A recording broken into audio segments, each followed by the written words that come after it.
हाय, हांव डॉक्टर नुपूर शिंकरे प्रभुदेसाय, गोंयांत प्रॅक्टीस करपी दोळ्यांचे सर्जन. आज तुमच्या बरोबर डिस्कस करपाक सोदता एक केस एका पेशंटाची जो वेल्डिंगाचें काम करता.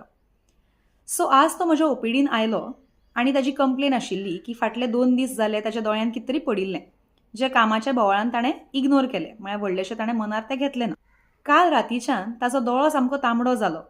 ताका सामकी दूख भरली आनी आज सकाळच्या उठना फुडें ताका दिसपाचें सुद्दां उणें जालें, म्हणून तो ओपीडीन आयलो. आतां पळयात कितें आशिल्लें ताका दोळ्यान.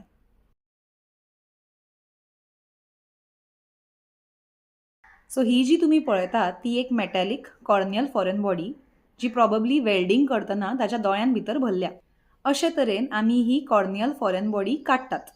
सो आमी दोळ्यान ड्रॉप घालता दोळ्याक गुंगी दिवपा खातीर आनी मागीर एक धाकटी बारीक सामकी निडल घेवन किंवा एका फॉरेन बॉडी स्पडान आमी ही फॉरेन बॉडी दोळ्यांतल्यान भायर काडटात.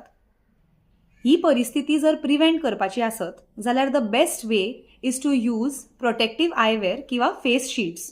आणि जर तुमकां दिसता की दोळ्यान तुमच्या कितें तरी पडला आणि दोळ्याचेर उदक मारून किंवा दोळो धुवून इजिली ती फॉरेन बॉडी भायर सरना जाल्यार बेगिनात बेगीन दोळ्याच्या दोतोरा कडेन तुमी कन्सल्ट करपाक जाय.